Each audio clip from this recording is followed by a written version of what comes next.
निवाई विद्युत विभाग के प्राइवेट एफआरटी टीम ने अपनी समस्याओं को लेकर विधायक को सौंपा ज्ञापन। निवाई विभिन्न समस्याओं को लेकर राजस्थान विद्युत तकनीकी एचआरडी कर्मचारी संगठन निवाई के विधायक राम सहाय वर्मा को निवास पर पहुंचकर ज्ञापन दिया। एफआरटी टीम के जिला अध्यक्ष जितेंद्र स्वामी के नेतृत्व में ज्ञापन सौंपा गया। उन्होंने बताया कि कर्मचारी कोरोना जैसी महामारी में भी हमारे कर्मचारियों द्वारा अपनी जान जोखिम में डालकर अपने परिवार और बच्चों की चिंता न करके 24 घंटे देश की सेवा पर तत्पर रहे। ऐसी स्थिति में विद्युत एफआरटी टीम के कई कर्मचारी कोरोना जैसी महामारी से पीड़ित भी हुए। सरकार द्वारा भी गरीब ठेका करने का कार्य किया जा रहा है। कर्मचारियों के वेतन के नाम पर लाइनमैन को 7,155 रुपए में, हेल्पर को 6,651 रुपए प्रति माह वेतन मिलता है। विद्युत एफआरटी टीम को हमेशा हाई रिस्क विद्युत कार्य को भी सुचारू रूप से करना रहता है। हमारे द्वारा विद्युत संबंधी कार्य चालू लाइन में किया जाता है।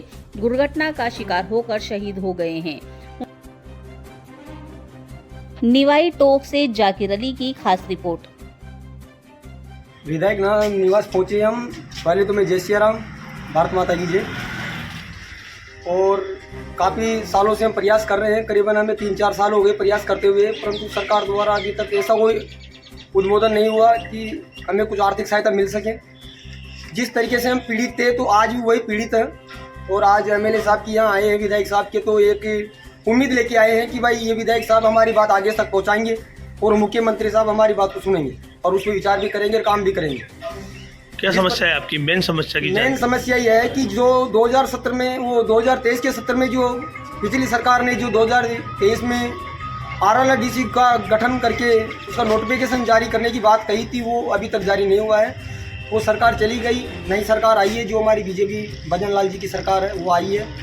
तो इन्होंने भी अभी तक इस पर कोई विचार नहीं किया है, जिसमें ठेका प्रथा बढ़ती जा रही है। जो पीड़ित वर्ग है, जो पीड़ित ही है, उसको उनसे छुटकारा आज तक नहीं मिला।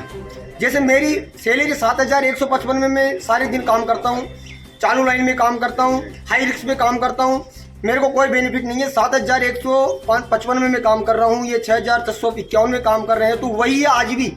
उसमें कोई करेक्शन नहीं हुआ, ना तो उससे हमारे परिवार चल पा रहा है। और हम ऐसे आदिवासी हो गए हैं कि ना तो ये काम छोड़ करके कोई दूसरा काम हमें मिलता है। क्यों नहीं मिलता? क्योंकि हम इसमें किसी को 8 साल हो गए, किसी को 10 साल हो गए, किसी को 5 साल हो गए, किसी को 13 साल हो गए।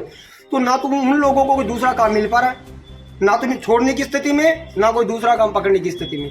तो सरकार से और विधायक साहब से हमारा तो हाथ जोड़ के यही विनती है कि जो आरएलडीसी की जो एक नोटिफिकेशन की बात है, तो उसको जारी करवाने की कृपा करें और सब ठेका प्रथा को ख़त्म करके हम सबको एक रेक्सो की तर्ज पे जो कंपनी बना करके उसके अंतर्गत लेने की बात है, उसके अंतर्गत हमें लेवें और हमारा वेतनमान बढ़ा दें, ताकि हम हमारे बच्चों को सही शिक्षा दिला सकें और हमारे परिवार का पालन पोषण कर सकें। नहीं, अभी तक तो इस कंपनी में भी हम काम कर रहे हैं और राजस्थान सरकार के अंतर्गत, बिजली बोर्ड के अंतर्गत हम काम करते हैं। अभी तक तो राजस्थान सरकार से हमें ऐसी कोई भी आर्थिक सहायता नहीं मिल पाई हमारे कर्मचारियों को, जो सरकार ने और डिपार्टमेंट ने दी हो। अभी तक कोई आर्थिक सहायता, जिसमें हमारे शहीद भी हो जाते हैं कर्मचारी और दुर्घटनाग्रस्त भी हो जाते हैं, उनको ऐसी कोई आर्थिक सहायता सरकार द्वारा नहीं दी जाती।